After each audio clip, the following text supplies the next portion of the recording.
Bonjour, je suis Guillaume Sanchez, chef étoilé du restaurant Nezo et on est à l'Acadie du Mandar.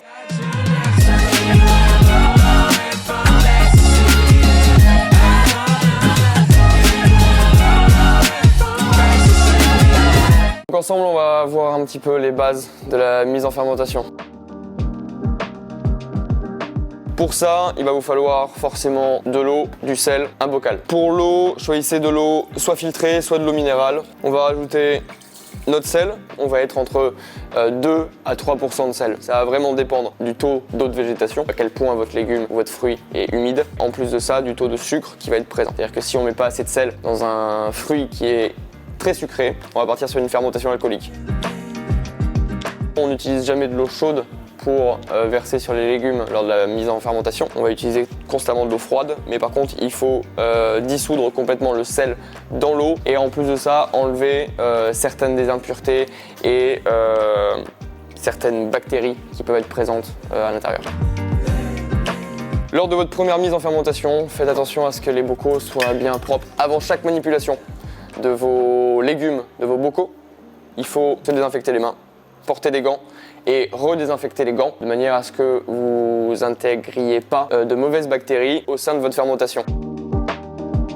Les légumes sont constamment préalablement nettoyés, frottés pour les enlever un petit peu de toutes les aspérités qu'on va pouvoir trouver dessus. Sur le choix de vos produits qui vont être mis en fermentation, préférez un produit qui n'a pas été traité. C'est juste que les pesticides sont l'équivalent d'un antibiotique. Un antibiotique va vous éviter de tomber malade et donc un antibiotique va éviter que certaines bactéries apparaissent lors de la fermentation. Donc vous allez juste conserver un produit qui ne va pas fermenter.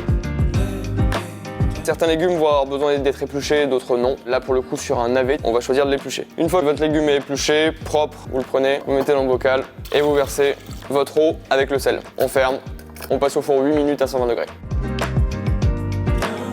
Une fois que ce bocal est passé au four de manière à stériliser complètement la partie supérieure et à fermer correctement notre bocal, sur la durée de vie de celui-ci c'est infini. C'est-à-dire que toutes les bactéries vont faire leur travail, le produit va se transformer, faire apparaître des goûts que vous ne connaissiez pas et vous allez pouvoir le conserver au frigo ou à température ambiante, ça ne bougera pas. Le plus important, c'est que ça soit toujours en vie. Une fois que vous sentez qu'après 2-3 ans à avoir quelque chose qui va commencer à craquer, là pour le coup il va falloir sortir le produit, le mettre dans un nouveau bocal et re-stériliser.